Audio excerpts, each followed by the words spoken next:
Hello, and welcome to Conversations with Dr. Steven Greer. This is Dr. Greer, and I'd like to thank the folks at the World Puja Network for hosting us every 2 weeks here to bring you updates on disclosureproject.org and cseti.org and the orionproject.org. And really excited about our program today. I have with me Amardeep Kaleka, who is an Emmy Award-winning filmmaker who has taken an interest in the subject of disclosure and contact, and he and I met first in November of 2011 and began to discuss the idea of a big project that would get this entire matter out before a new and larger audience around the world. And he has such amazing filmmaking skills. I mean, you can look at his work at his website, neverendinglight.com. And Amardeep Kaleka has got a team of folks who we've been conferencing with for the last few months, and we've decided to create a film project that's produced and supported by the public through the crowdfunding sites like Kickstarter.com, and also we have a site that I'll give you in a moment that we're doing internally. So, Amardeep, I'd like to thank you for being on the show, and thank you for taking an interest in our work. Well, thank you, Dr. Greer. Thank you for getting us involved with all of this, and I'm glad to be on your show. I can tell you a little bit about our production company, if you'd like. Yeah, tell me a little bit about your own personal history as a filmmaker, and how you got your Emmy, and the kind of work you've done and in the past. Absolutely, we're a young company. Personally, I started filmmaking about 10 years ago. So I'm just hitting that 10-year cusp where they always talk about 10,000 hours. And I got my MFA in Savannah College of Art and Design, which is one of the largest art schools in the world right now. And we have a campus in France and New York and Atlanta. But anyways, right before I got out of school, I got out of my master's program there. I did an undergrad at Marquette University in Milwaukee, and that was in philosophy and psychology. And right when I got out of my master's program, I directed my first feature film with the producer who did the Fried Green Tomatoes and The Breakfast Club. And oh, yeah. Exactly. And I love Fried Green Tomatoes. Actually, it was a great movie. Oh, the ending is the best. I always kind of cringe, but he's a great producer. His name is Andrew Meyer. He's been around the block in terms of Los Angeles, and he's been nominated for Oscars, and he took me under his wing and mentored me along the way and showed me that other side of the industry. And it was great because I was so young. I was just getting out of school, and not many people out of school are directing. They're kind of working in other fields and trying to work themselves back into directing. Right. But right after that, we did some TV shows. That film is called Baby Blues. That feature film went on to sell in, all over the world, and it's still at Blockbuster and Netflix and a lot of those places here in America. But it was a horror film, and that is where I feel like my sentiments on filmmaking kind of changed, because going through that process of making a long film and staying in the dark with that film, it really changed me, because it takes you about a year to fully complete a large project, and all that time you're in hyper meditation, thinking about all these subjects that you're filming. Right. And my God, for a year I came out a darker human being just because I was making a dark film. Right. So then I decided, me and some other filmmakers that I had teamed up with decided, you know what, we're going to start a company called Neverending Light. We're going to go out there, and our goal is going to be to find projects that have light within them, just almost like we as humans go search out other humans that have light. We went out and we were like, let's go find big projects, good projects that the world wants to see, that we want to make, that we can meditate on for as many months as we need to, because once you go down that rabbit hole of making a big production, it's going to change you no matter what. So, our first project was called Jacob's Turn, and it was a documentary about a child with Down syndrome who played baseball, and he was a really good baseball player. Oh, yeah, it's a great movie. Oh, thank you. And that's the one that went on to go win an Emmy. And so I decided, you know what, maybe this is the way the stars are aligning for me. I shouldn't take on subjects that don't have that what we call that never-ending light quality, like that thing inside of them that shines bright enough for you to go film, to meditate on for months, to shoot, to let your mind really go into there. And we were lucky enough also to find you guys and the Disclosure Project and SeaSteady. And I think you guys are in the same exact ballpark, and our response just on this initial crowdfunding kind of, again, shows us, just like that Emmy Award, that we're on the right path. Right, and the thing is that, you know, I have found the work that I'm doing in this whole subject of disclosure, UFOs, extraterrestrial intelligence is, it's been daunting. There is a dark end to it, dealing with all the classified programs and the secrecy. But the real thing that motivates me is the passion of getting this information out, and not for just the sake of getting the information out, but the transformative power it has for people when they understand the knowledge itself is a paradigm-altering packet of information. Not only that we're not alone in the universe, but that we're on a path as a civilization where we can become an interstellar civilization, having a sustainable world with very advanced energy and propulsion systems that would eliminate poverty and pollution literally in 15 or 20 years once they're disclosed. And also the paradigm of how interstellar civilizations travel amongst the cosmos. And this is how I got introduced to it. When I was 18, I had a contact experience that introduced me to the whole concept of non-locality of Mayan awareness and higher states of consciousness.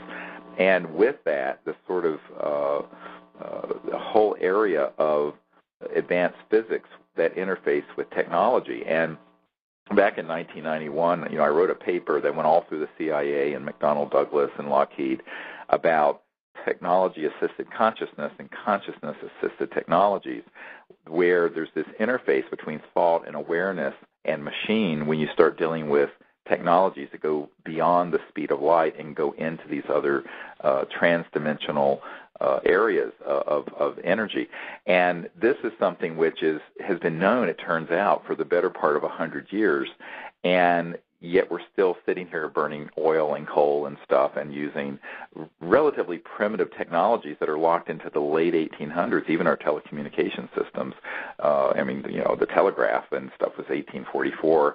So, and internal combustion engines and coal-burning steam engines and things were in the mid to late 1800s, that there's a missing century. And what I found out was that our civilization has the potential to make this massive leap forward into where we could have been had there not been the suppression of this information, and get onto a path where this planet becomes sort of a rose garden of advanced consciousness and technology, where we're then worthy of going amongst the stars. And I think that's why we're being visited, that there are civilizations out there that have been watching us a very long time that know that we're at this point of emergence, but we just haven't made it yet. And the whole Disclosure Project and what we're doing with SeaSteady is to crystallize and catalyze that process.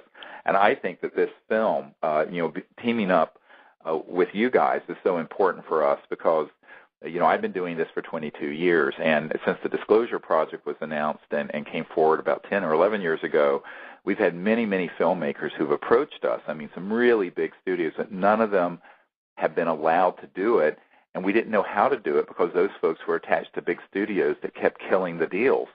And that's why, the first conversation you and I had was that this has got to be an independent film, and we need to find a clean source of funding. And then we came across this idea the best way to do that is through a large number of people, where you don't have one big fish in there dictating the content and message, but that we do this film with the thousands and hundreds of thousands of people who are interested in this subject and want to see disclosure.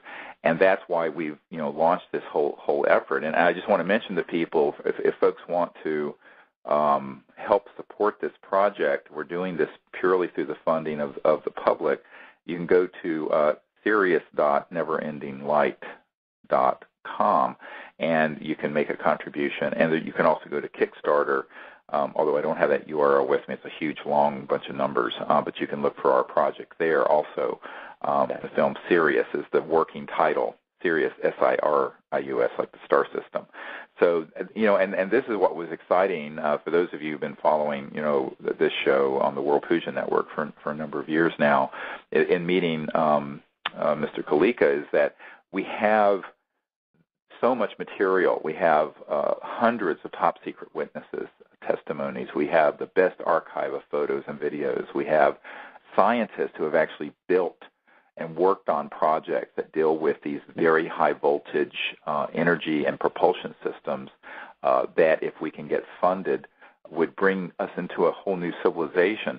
But we've never been able to find a media outlet that has the guts to take this on. And every time it's about to been approved through a big studio or through ABC News or one of these entities, corporate comes in and kills it. And, I can go into a lot of stories that would curl your hair, and they're all true stories about how the information has been suppressed. And the other thing that's changed, and I think, you and I have talked about this, Arm, that the media, the milieu has changed, where now there are, video streaming. There are all these outlets for getting information out to the public, whereas 10 years ago, Facebook didn't exist, YouTube didn't exist, live streaming didn't exist, Netflix didn't exist.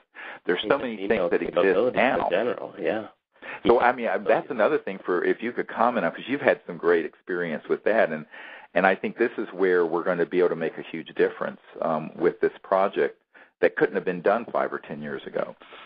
Absolutely. I think we're in that advanced mode of civilization right now, where our communication technologies are far outgrowing our spiritual awareness or our ability to connect. What I love about what you guys are doing at the World Puja Network is, and I'm Indian by descent, so pujas in our history or civilization go a long ways back. And oh yes.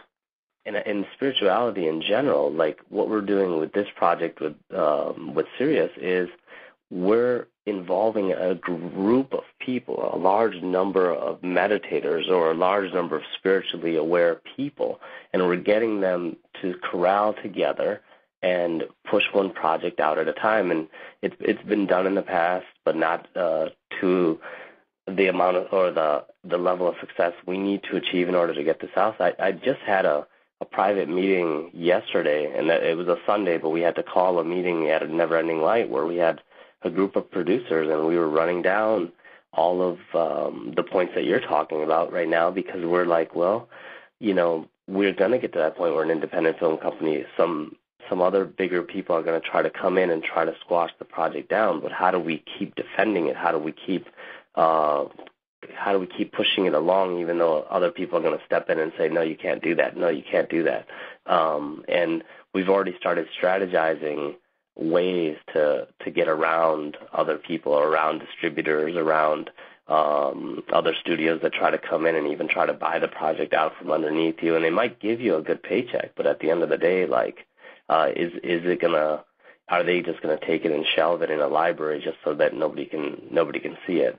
So that was one of our big concerns, and why when I spoke with you, this is why we so much wanted to be able to do this as an independent project. That those of you listening on the World Puja Network, if you can help us network to other networks that you're part of, and give people this site, this Sirius.neverendinglight.com site. And, if everyone listening did $5, $10, $20, and for that, by the way, there are some cool incentives people get, up to and including coming to the red carpet premiere, coming on expeditions with me, getting a free poster for the movie, as well as the movie itself and streaming and what have you. There's all kinds of incentives that you get from making a contribution, and this is how the crowdfunding projects work. But the idea is that there's no one person who's going to be able to kill it, and this was the real problem. If I can just give, I know it's a bit apocryphal, but I want to give a couple of examples. A few years ago, the person who was in charge of ABC News they had shows Primetime Live in 2020, approached me and wanted to do a huge disclosure project story. And he wanted to have sort of a town hall meeting where maybe, 20 or 30 of these top secret witnesses we've identified, which we now have over 500 of them, who worked in these secret projects, would be there discussing what they know. And it would be more than one show that he would do.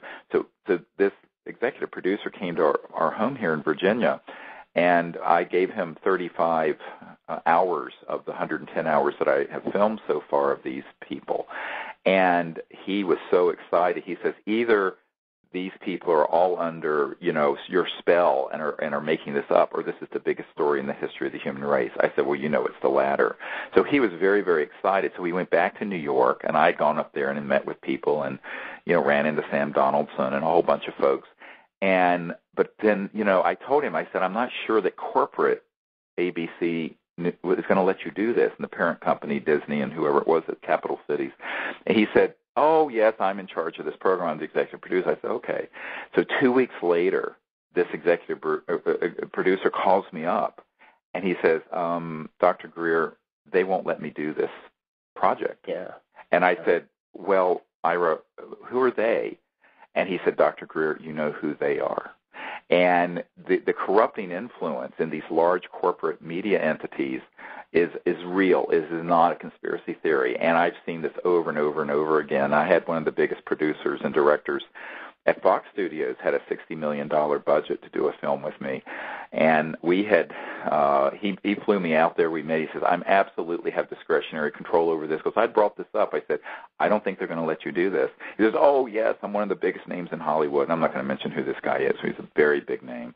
And I said, okay. And then a couple weeks later, I get a phone call from him, and he says, well, turns out I can't make this film. Because it wasn't fictional. It's all going to be based on true material that was going to blow the lid off the biggest secret ever in the history of the Western world, and that is that we've been visited, that we have figured out the technologies, these are being kept secret, and that even people at the most senior levels of the elected and appointed government are often denied access to these projects. And so this is something that, the big corporate entities do not want to have. And then there was another filmmaker a couple years ago who has done a lot of the most major films in the last 10 years in Hollywood. Wonderful man, heart and soul, went out to Joshua Tree with us, saw a craft come in that lit up the whole desert, had some amazing experiences with us during one of our contact expeditions, totally spiritually minded, but he was attached to studios, and they wouldn't let him do this film. And in fact, he actually had some people approach him around this time, who one was a former head of the Department of Energy and one was a former CIA guy. And so what I found is that it's really, really important that we, the people, not only fund this, but really, in a sense, make it and distribute it. That we've talked about this, about the fact that even once this rolls out, there may be some premieres and it may show on some networks, but then after that, it's going to be thousands and perhaps millions of people sharing this film with other people as an educational tool to galvanize this movement for not only disclosure, but to bring out these science and technologies. Because one of the things that and I'm really glad that your firm is on board with this, and there are other people I've spoken to in Hollywood who love this idea, is that the proceeds of this film project, if it's substantial, if this does as well as, say, An Inconvenient Truth or something like that, it would generate enough funding so that we can build this research and development facility where these brilliant scientists that we've identified and a lot of this intellectual property that we've acquired in the last 5 years or 10 years could be put together so that, independent of any corporate or government influences, we can begin to bring out these technologies that would get us off of fossil fuels and nuclear power. And this is not just a pipe dream. This is something I'm convinced at this stage we have to do, we the people, rather than expecting Big Brother in the government or some large corporation to do. I just don't see it happening that way. I think it's going to be happening in a very grassroots way. Absolutely. And it's amazing because one of my producers asked yesterday, and they said, well, why would this whole thing be such a big conspiracy, and why are people holding it back? And I said, look, it's just a monetary thing. Like the other 2 weeks ago, I was in Oklahoma doing another shoot, and I'm traveling quite a bit lately, just documenting stuff. And I was on a couple oil rigs, and one of the guys told me, and when you look around what's happening with the oil industry over the last, 40, 50 years, what's happening is a lot of money is trickling down into their own research and technology, and because they have so much invested, they can't let it go. And they've already bet on what they want to bet on, and they're going to continue driving that market. And I remember there's a striking story there because it was very interesting. One of the oil rigs wasn't really going. And I said, well, what happens? Why do you guys shut some of these down? Because these other 10 are going, and lo and behold, 2 or 3 of you guys started shutting down. And he said, well, you know what? And at that point, the price of oil was just dropping a little that specific 2 days. And he goes, look, let's keep this between us. But, the price of oil drops. Guess what? That means that we're not going to make much by drilling today. So what we'll do is we'll just hold off on the drilling for a couple of days. Price will go back up, and then we'll start drilling again, and we'll start selling our barrels. And I said, well, this is just a normal oil person. What is all of Texas doing? What is the Middle East doing? What are these people doing? Well, they're controlling markets. They're controlling their price fixing in their own way, whether or not it's, well, today we won't drill. And that way the price will go up, and then we'll sell these barrels the week after. And they have it down to a science. They have recruited the most intelligent engineers, the most intelligent geologists, the most intelligent people. And because they're the ones paying salaries, those people are on board with just, fracking and doing everything that they need to do in order to tap this natural resource. Now, in terms of what we're doing, we're trying to bring some of that funding back towards what we'll call the enlightened circles of networks, And these people need to get on board in order to meditate with us and think about things with us. And we all believe, and I know you sense this, we sense this at Neverending Light. There's a threshold that we're about to cross as a human race, whether it's the 2012 thing or whether it's 15 years from now, but in essence, our generation is completely different than the generations before. Right. And it has to do with that scarcity mentality. We are not growing up with that scarcity mentality. We're coming up with this idea that there's an abundance, there's an ability all over this natural universe. There is an abundance of energy and an abundance of thought, an abundance. We don't need to be so scarce. And I always tell people, I did an interview with His Holiness the Dalai Lama, and we just finished that project. And I was just in Sierra Leone and Nigeria not too long ago, and I thought to myself, my God, the Dalai Lama has this ability. He has this unbelievable faith that there is enough out there in the world, that there's enough laughter, enough joy, and it's contagious. Exactly. And the other thing to realize is that the good news about this, even though part of this project is going to be exposing who's been keeping this secret and why, and it does have to do with, I'll correct a little bit here, it's about money on exponentially, which translates to power. And one of the people I met with towards the end of the Bush administration, the George W. Bush administration, was the guy who was in charge of advising W on nuclear power issues. And he was a Harvard law guy, and I was at the University Club there near the White House with him. And he says, this whole thing about UFOs, yes, everyone knows it should have never been kept secret. But, the science behind it is too good. And he wasn't meaning too good to be true. He said it's too good in the sense that it's disruptive. And this is a guy in his 70s or 80s, kind of an old crudmudgeon Washington hand. And he said, we really can't allow something like this out because there's hundreds of trillions of dollars in commodities and oil trading and Goldman Sachs derivatives and public utilities and all this stuff tied up in the current energy paradigm.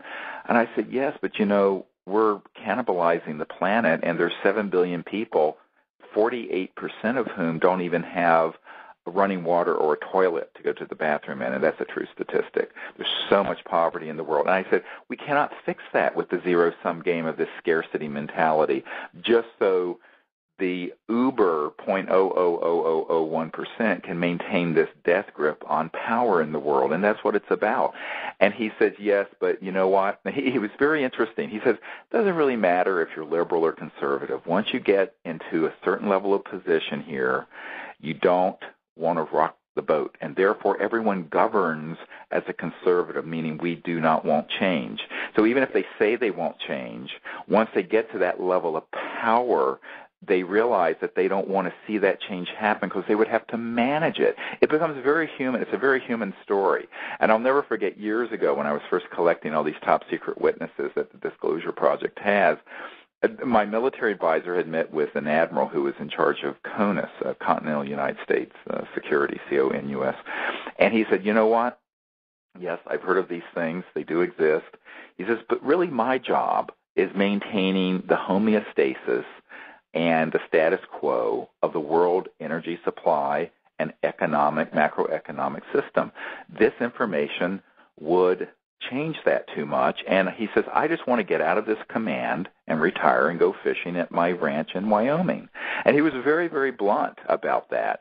And so, this is a story of, sort of an old world view of a zero-sum game and everything being controlled top-down to a world where then every home and business and village would have its own energy source, where there would be this sort of liberating influence for this planet. But that also means that the people who currently have their hands on the levers of power would have to begin to loosen those a little bit. And this scares them, frankly. And so I think that there has to be leadership, and this is what we want to do with this film project, is to show that, prove this exists, but also show the new paradigm not only in science and technology, but in consciousness that can lead the planet out of its current sort of death spiral in many respects, environmentally and macroeconomically, into a completely what I call a global spring, not just the Arab Spring or a Middle East spring, but a global springtime that is a totally new course being chartered. And the good news is that this information is here, and that if you drill down on the last 100 years of history in classified projects and even things that T. Townsend Brown and Nikola Tesla and other scientists worked on nearly 100 years ago, is that you discover that this information has been around a very long time, and that it's just that the average person doesn't know that, and they must know it, because it's by having lots of people know this and support it. And I tend to have a view that once people understand what the secrecy is about behind the UFO issue, and that it has to do with energy, the environment, and how the macroeconomic system of the world runs, a lot of people who now just kind of go, well, so what if there are ETs out there? Who cares? They're going to go, oh, it's not so much about ETs out there. It's about us. It's about humans. It's about how we're going to live on this planet, how we're going to be able to function 50, 100, 1,000, 200,000 years from now. And that this becomes a really existential moment then, where people realize that this is the time to make these large changes and a new direction for the planet. Well, let me share a story with you, because I was a teacher, and I taught in the same inner city that I grew up in Milwaukee. When I got out of undergrad, I started teaching geology and astronomy. And I was teaching it to inner city kids, and they were only in 6th and 7th grade, and they were quite young. And they were inner city kids. Most of the other people around us said, oh, why are you guys teaching astrophysics to inner city kids? They're never going to understand it. And I always chuckled, because my kids understood why we had seasons, where certain planets were, understood the rocks that made up the planet Earth. And in essence, everything with science, it's not that humans are discovering it. It's already been there. Helium has been there. Oxygen has been there. We're starting to label it.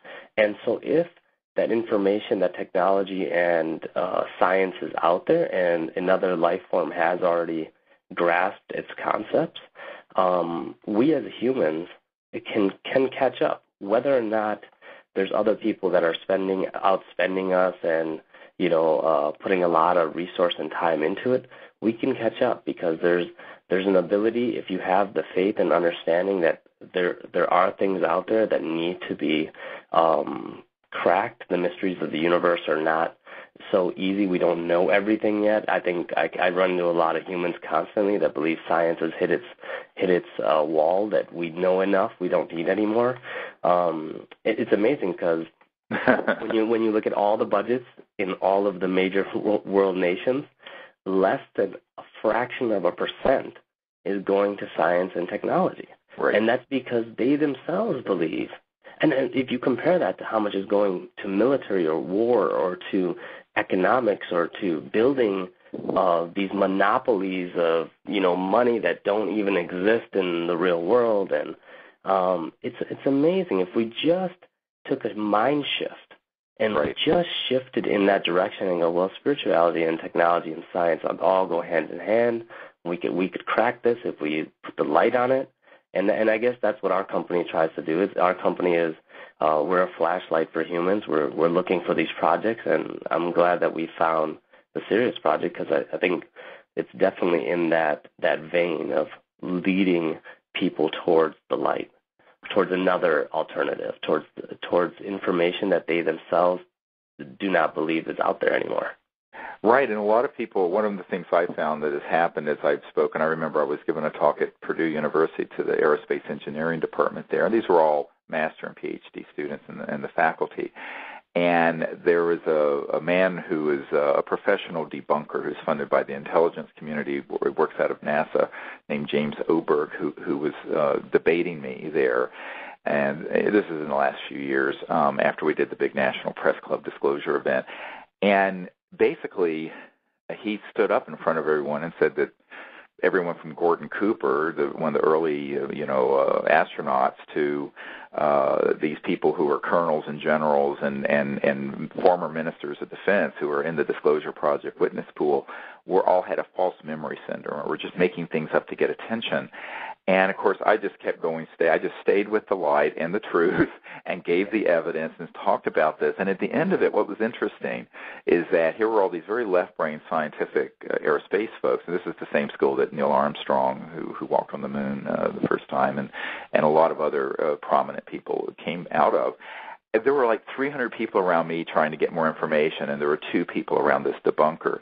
So people, when you present the information in a truthful way and in a sincere way, but also connect it to relevancy, why does it matter if there's intelligent life out there? Well, it matters, number one, because that alone would be one of the biggest acknowledgments and discoveries in human history. But number 2, it reframes our view of humanity, that, these tribalistic differences we have seem really pretty insignificant, and that we have to realize that the conscious life of the universe is on a continuum, and that we are part of that continuum, and it's a singularity in reality, the nexus, the center point of consciousness.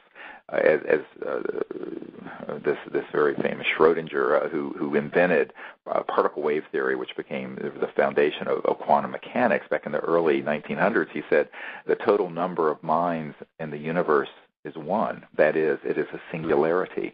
And this is not a trivial issue, and it's been proven by Dr. John at Princeton Engineering Anomalies Research Lab. It's been proven in a lot of the work that Rupert Sheldrake has done with morphogenic fields. And what we need to do with this film is connect not only, I call it sort of ET 101, the sort of the real hard evidence of UFOs, extraterrestrial intelligence, and the science, and then bridge it into this understanding of a view of the reality of the cosmos, that is a conscious living reality that is connected through non-locality of mind. And, of course, everyone at the World Puja Network understands this already because they studied higher consciousness and the science of consciousness. But a lot of people out there have not connected all those dots yet. And I think that what we need to do is connect all these together so people understand why it is that one of these extraterrestrial vehicles can appear in front of you and dematerialize before you could blink your eye and reappear on the other side of the planet. How is it doing this? And, I was just at a conference in Arizona last month, and I was the keynote at this conference, and there was a Chilean general. It was a general from the Air Force of Chile. And very openly, this is not a retired guy, he's a currently guy, and he brought a film footage, daytime, of this fleet of, I don't know if they were F-16s, they were jets flying at an air show, and this extraterrestrial vehicle materializes and dematerializes just in the flash of an eye, checking out their air show. And it's this unmistakable UFO. And this was recent. And so this is the kind of information and footage that needs to be put in there, but in a context where people understand transdimensional physics and how that then connects to very higher understandings that is in the Vedic understanding of consciousness and thought. Because ultimately, to me, what we need to do is to bring people up to date to what they should have known by the mid-1950s on science and technology and UFO issues. And then from the 1950s on, the incredible work that's been done in the science of consciousness and non-locality of mind, and connect those dots together so that the world gets caught up for what I call is the missing century, this last 100 years where, because of ridicule and secrecy and macroeconomic and power agendas, so much of this information has been kept secret, and we need to just open up, pull the curtain back, and present this. And the thing is that I'm no kind of filmmaker. I mean, everyone knows that everything we have at disclosureproject.org was homemade. I mean, the videos we have, literally, I did that on with the iMovie on my Mac computer 10 years ago. There was a man who then did the editing to make our 2-hour and 4-hour DVDs, who did it on his child's Macintosh in his spare time, and he was a administrator at Laser Pacific, which is a post-production editing house in the LA area, and he just did this in his free time. So we've never had someone of your caliber as a filmmaker who have the skill set, your production team, and you have, to take all this evidence and information we have and put it into something that would be so compelling that it could be shown worldwide at premieres around the world and then go viral. And that's what we want this to do. And if it's done well, I think it will raise enough funds so that we can then make the next step, which is a series of media products that would come out, as well as to fund this research and development effort that would bring out these sciences and technologies. Because I can tell people who've been following the OrionProject.org, we never raised enough money to open a facility, but we got far enough with that to identify the people, the personnel, and the intellectual property. We have, for example, a cache of documents and a computer disk that was given to us by an intelligence contact that has thousands of patents and designs on it that were confiscated by the intelligence community. But those have to be studied, researched, and built up, and we have this, and it's in secure places, even offshore. My point is that we have all this in potential, but we don't have the resources to actually put the people together, get the equipment in a lab, pay for the personnel, and this is what we want to do. And a lot of people have asked me, well, why don't a lot of the people who are very wealthy, who are concerned about the environment, do this? I said, they're afraid. Oh, yeah. And this is why I think that ultimately we have got to empower the people, because the people, the average person isn't afraid. And the average person, and if we have 1 million people who each streams this movie for $5 or $10, we would have enough funds to do this scientific research project. And I think that's a much more likely way of doing it, because, in the last couple of years after Obama got elected, we actually paid to have a grant done professionally that went through the Department of Energy ARPA-E program, where they were doing all the alternative energy stuff. They wouldn't even consider what we were suggesting. They only funded things that were tinkering around the edges, maybe of a little wind and solar or what have you, but they didn't do anything with these really very high voltage transdimensional sciences.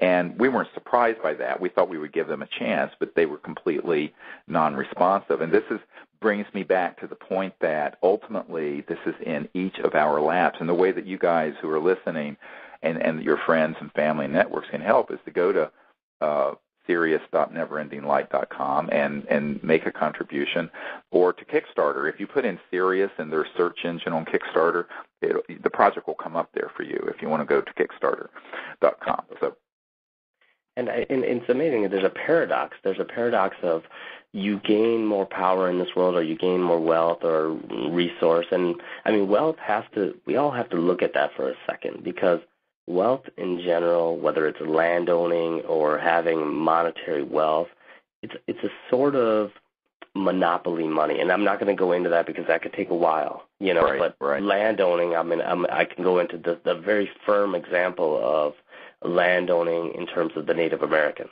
Oh. I mean, they had this land, and you're part Native American, and I'm Indian, and my ancestors came over to this country a long, long, long time ago. And the thing is, there's no such that paradox of I have power, I don't want to lose it.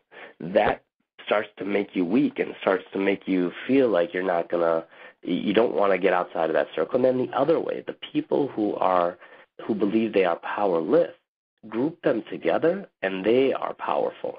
That's exactly what we're trying to do here. We're trying to say, look, if we can get the masses together in order to back a project like this, or even to throw their positive energy, like retweet this, put this on Facebook, tell your friend about it, talk about it, like open up the discussion, go to the library, pick up a book and just look at it, look up Tesla, look up any of the things that we're talking about. That is going to make everybody more powerful. And essentially that creates that cosmic shift, or that mind shift for humans. And that paradox is alive and well in our civilization right now.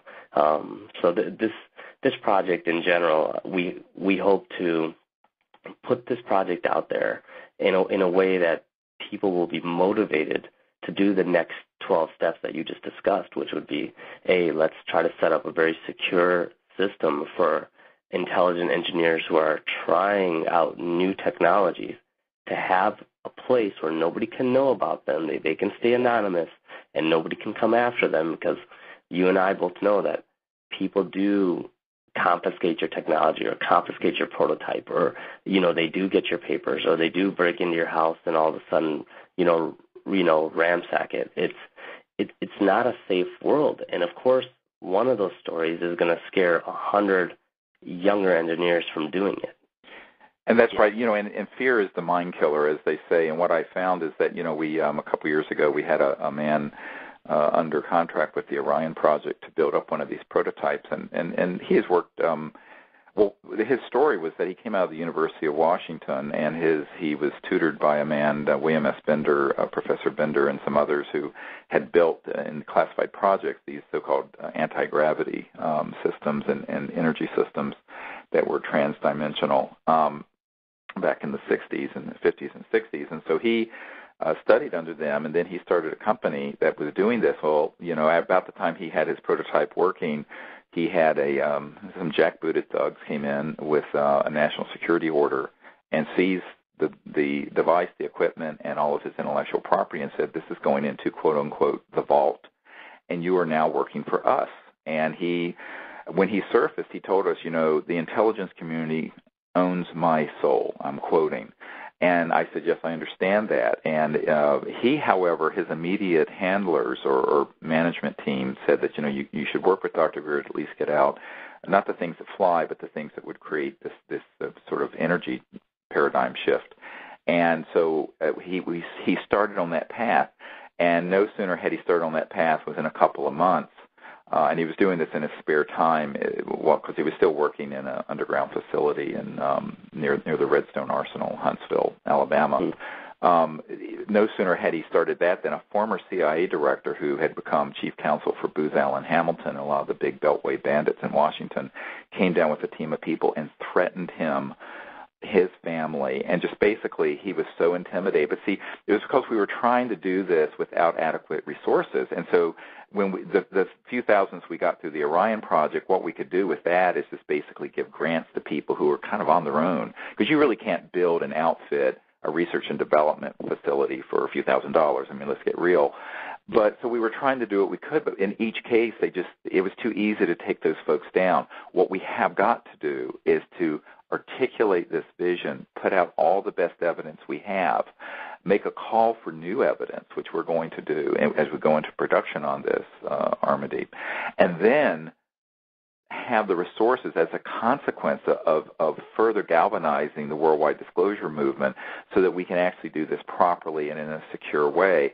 And in a way that even though maybe some of the people working in it would be confidential, the information we would be working on would be virtually streamed live. In other words, what you want to do is have millions of people know what you're doing, because then it makes it very, very difficult. A lot of people, I had a guy with the Navy intelligence come to me after the Disclosure Project event, and he says, well, it was actually kind of shocking. I was at a talk with a couple thousand people, and he came up to me and says, Dr. Greer, I don't know why you're not dead yet, but kudos and keep it up. And basically I said, well, it's because there's so many people who are following this, and everything we have is in a redundant security system all over the world.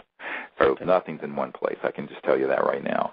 But I said the thing is that we have got to do this in a way that accounts for the fact that there's some very powerful toes we're going to step on with this film project.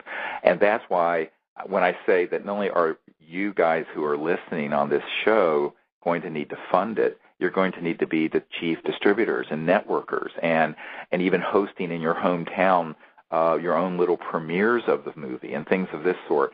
This is the kind of grassroots process that we need to do with this film.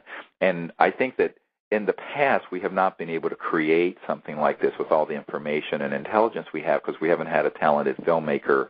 I mean, I don't know anything about making films. I don't know nothing about birth no babies. I cannot, this is just not my valley, but, thank God Amardeep Kaleka and his team are fantastic, and people can go to their site and see the work they do. It's beautiful and moving and just fantastic. And the fact that he's also conscious and spiritual as a person is a really big step for us, because so many people who come to us have had the funding and resources, but they've come from it from just sort of like a shtick, sort of a Hollywood shtick, where they want to do a deal. And I'm going, no, this has got to be something where there's heartfelt passion about doing something wonderful for the world, And if that's not there, then it's just going to be sort of an empty shell of what it could be. Well, it's kind of interesting because, this is how we hire at Neverending Light. We don't, the money and everything involved with it, like when people come to us and if they don't have that fire and passion for a project, they can't even be considered, because at the end of the day, the money, no matter what, and this is coming from that place of abundance, guys. Like I continuously tell everybody in my team, have that mentality of abundance. Do not go down that mentality of scarcity, because you will act like a Charles Taylor, or you will do things that are just different than humanity. Right. So for me, I always tell every one of my employees, don't worry, everything's all right. Like financially, you'll always be set. You'll always be, we'll take care of you. But have that passion, because you gotta have that no matter what. Because if your modus of operandi is gonna be material, I venture to think you're in more trouble now than you ever have been before, because right. Once that happens, I mean, I fear to think about your human relationships with your family or your loved ones or your children, or all of the other human relationships that don't operate on material things. And they don't. I mean, and that connection to that spiritual world, that connection to what are you doing in terms of a legacy to leave behind for other humans when you pass away, they're very not material things. And of course, some things are. We're not saying that, obviously we want to have a safe haven for people to get out their technology, but we don't want that to be the ultimate number one goal. That's a means to an end. It's not the end. And that's what happens, is that people get tied up and they forget what the real objective was, that they got involved with something to begin with. And you see this a lot. There's a wonderful quote from George Santayana that's a philosopher. It says, fanaticism consists of redoubling your effort when you've forgotten your goal, your purpose, and it's fantastic. It pretty much sums up so much of what happens in so many disciplines, and that's why we want to. This whole project is structured so that when it's successful, and I can say when it's successful, then those resources will go into more and more development of this. And then even the way we've structured our efforts with the energy research projects, the proceeds from that would go to, say, gift these technologies and these systems to very poor areas. I mean, for example, you have whole areas of India, Africa, Latin America, Asia that have no electrification. A lot of people don't realize that. There's nothing. And if you had a new energy system like this that was relatively inexpensive, that could generate this kind of power, you could transform the world without people cutting down the rainforest to make charcoal to cook their food. And the thing is that, however, those areas are so impoverished that they couldn't purchase the system. So our view long term is that we bring these out, and that the resources from the developed world that would go in as these get distributed would go back into gifting these. It's sort of like Newman's Own, except instead of salad dressing, it's really hard science technology that would then go back into getting these to the places in the world so the whole world can light up, but in a way that doesn't pollute, that allows for abundance and prosperity, and allows for people to get out of this sort of mind-numbing poverty that's so unjust that precludes the ability for people to pursue higher ideals. Because when you're so impoverished and there's so much disparity of wealth and poverty in the world, this is the stuff revolutions are made of and violence is made of. And I think that the only way we're going to get out of that cycle is to break this mindset of a zero-sum game of scarcity into the understanding that, as Tesla spoke of this energy field that's all around us, it's an infinite ocean of never-ending energy. And this other inventor named Dirac, D-I-R-A-C, that's his stuff is up on the OrionProject.org. It talks about the Dirac Sea, that is this energy field that he proved exists as a mainstream scientist who was very respected as a physicist. And yet, why is it that 50 or 100 years later, we're still digging up coal and blowing up mountains and doing mountaintop removal to burn coal? You know, India and China have 82% of their electricity now coming from coal. America, it's still 50%. And so this is just not a sustainable paradigm. And the only way that's going to change, because of the kind of money and power that's tied up in the current system, is for people who are not attached to the money and power to do this for the right reasons and to empower other people to be part of it. And this is what is so exciting about this film project. It sounds like it's just another educational film project. It isn't. It's about catalyzing a global movement to make this next huge step forward, but also create the resources so that we can do this. Because having dealt with this now for, as I said, almost 22 years, I've concluded that, you know, no matter how many times I meet with senators and senior people at the Pentagon who are supportive, or people who work with the president, or heads of state in other countries, or UN secretary generals, I've met with all these sorts of people. They're all interested. They all want to see this done. But if I have a friend who's a business person, he says, well, what you're running into is this phenomenon called everyone wants to be first to be second. In other words, everyone's waiting for someone else to go first on something that's this controversial and difficult. And that's what you deal with when people who are already in a position of great power and wealth.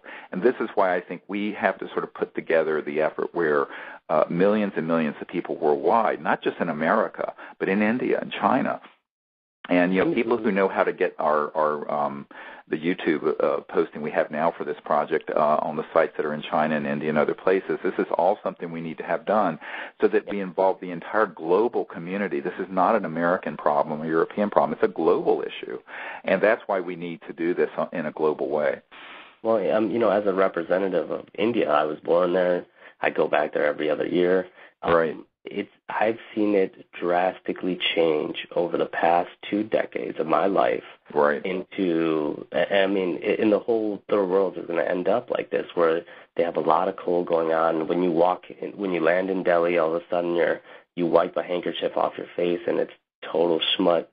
You know, and it's really nasty right now. And I'll second that this is a global movement only in hard statistics. Like, we're able to see the background of every website. We're able to, like, use our Google Analytics and find out where people are coming from. And it looks like we got a lot of Germans, Italians, Spaniards, British, French.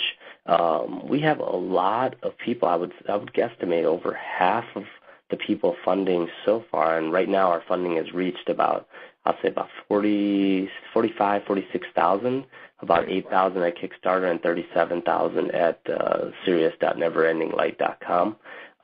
And about half of those are internationals, and that's an amazing phenomenon, because a lot of this stuff it's a global problem, but a lot of our problems start in the United States.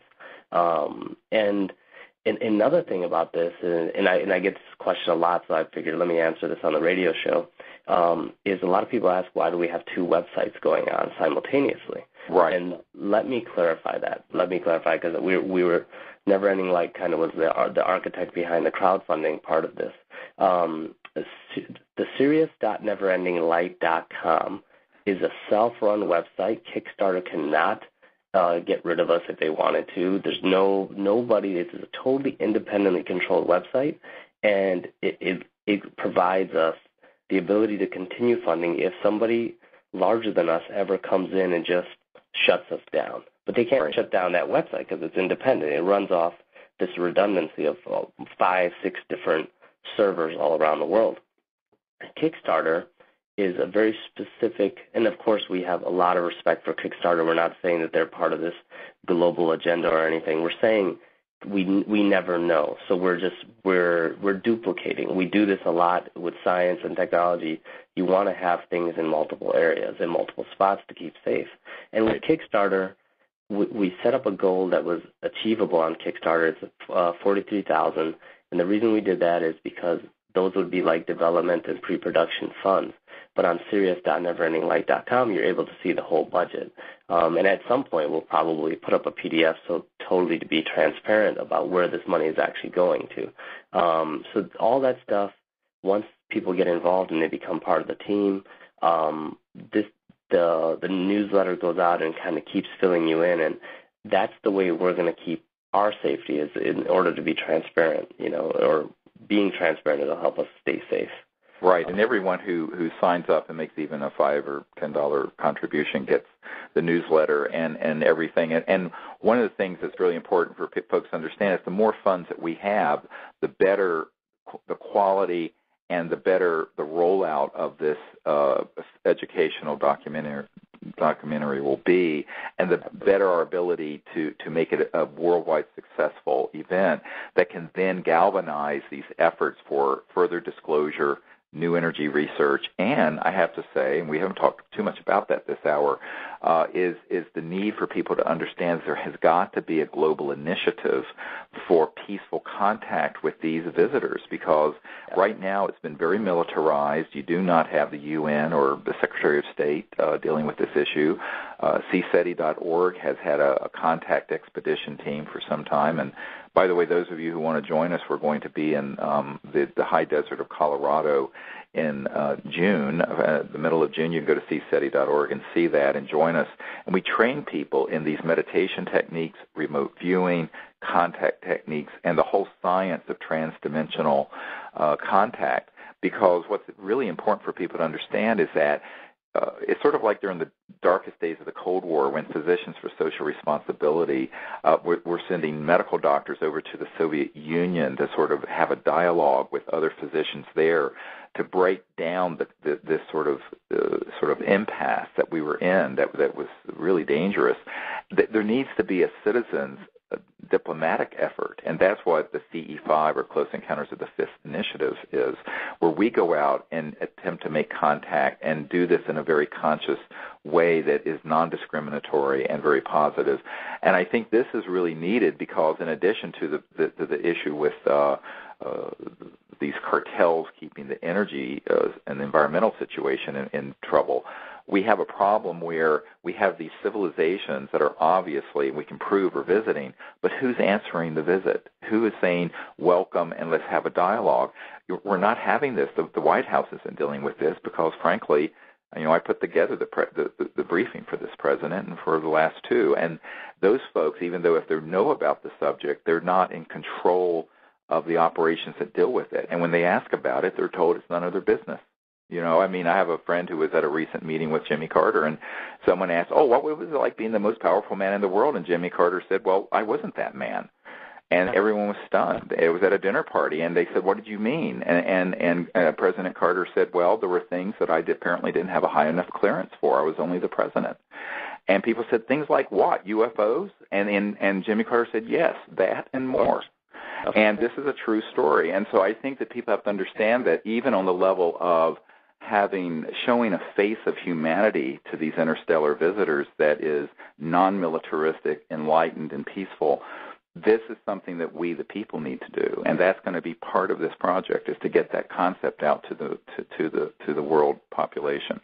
Absolutely, and I think what strikes me is when we're looking at the last, let's say, 3,000 years of human existence, is there has been a steady stream of attack on spirituality over the last, I would say, 1,300 years. Right. And it's been done at the hands of materialists. It's been done at the hands of people who do want everybody to think in line with them and think that there's a scarcity on resource and that there's certain things that they do or control land, like, for example, people selling land. That wasn't in the Native Americans' glossary at the time. Right. They didn't really, who would think that? Like, why would you sell land? Like, it doesn't make sense. Right. And this steady attack that has gone on for some, 1,500 years has led us into a situation where the materialists are calling the shots now. They are the ones trying to create contact or have created contact and are the first, intelligent life elsewhere, they're going to meet these people. And I venture to think as well, somebody who believes in the spirit and the ability to, like, transcend the human body, I do believe that we need these spiritualists or these networks of spiritualists to get together and say, look, like, we can create this contact. We have the antenna inside of us. We've always had that antenna. It's not a radio wave antenna, or it's not a microwave antenna. It's something way different. And what is it? I mean, we might not be able to scientifically tell you at this point, but experientially, we know that other people have done it. And not only that, but there is a huge amount of science, actually, that just is, again, another area of sort of forbidden science that's come around in the last 20 years that does establish scientifically the non-locality of mind and the ability of the mind and consciousness to be in an omnipresent field, a resonant field. And this is what's really exciting. And these are some of the dots we can connect in this film that they're going to do one aha moment after another. And this is what's really exciting about it. And by the evidence we have being combined with someone who's a great storyteller and filmmaker like Amardeep Kaleka, it's really exciting for us. And we're about out of time. I just want to thank you, Mr. Kaleka, for doing this with us, and I hope to have you again on this show to discuss and update everyone. As of right now, we have over 500 people who have already contributed in the last 2 or 3 days, and we've already raised over $46,000. Ultimately, we'd like to raise at least $250,000. So if people can post on their Facebook and Twitter and their social networking and their email list what we're doing and get the word out, I very much appreciate it. And this is a project of love for all of us, and I think that with everyone's help and success, we're not only going to be able to make an enormously important and history-impacting film, but also get it distributed through you guys who are listening, because I really think that ultimately we're going to rely on the people to get the word out for us, because we're not going to have a $60 million advertising budget like movies do, but we're going to have you guys who are listening helping us. So I want to thank everyone who has been contributing and will be contributing, and I want to thank you, Amardeep, for helping us. Well, thank you, Dr. Greer, and I want to always commend you for all your efforts. And I have to just reiterate, everybody out there, this has been a very successful 3 or 4 days, and it's been amazing. And I think we're doing far better than most people in the crowdfunding phase because these networks already exist. Everybody out there is already at the point where they want this out. And thank you so much for having me on the radio show. Oh, thank you. We'll do it again soon. And I'd like to thank the folks at World Puja Network for hosting us here every 2 weeks. And until next time, you guys keep looking up. And thanks for your help and support. God bless. This is Dr. Steven Greer. Bye-bye.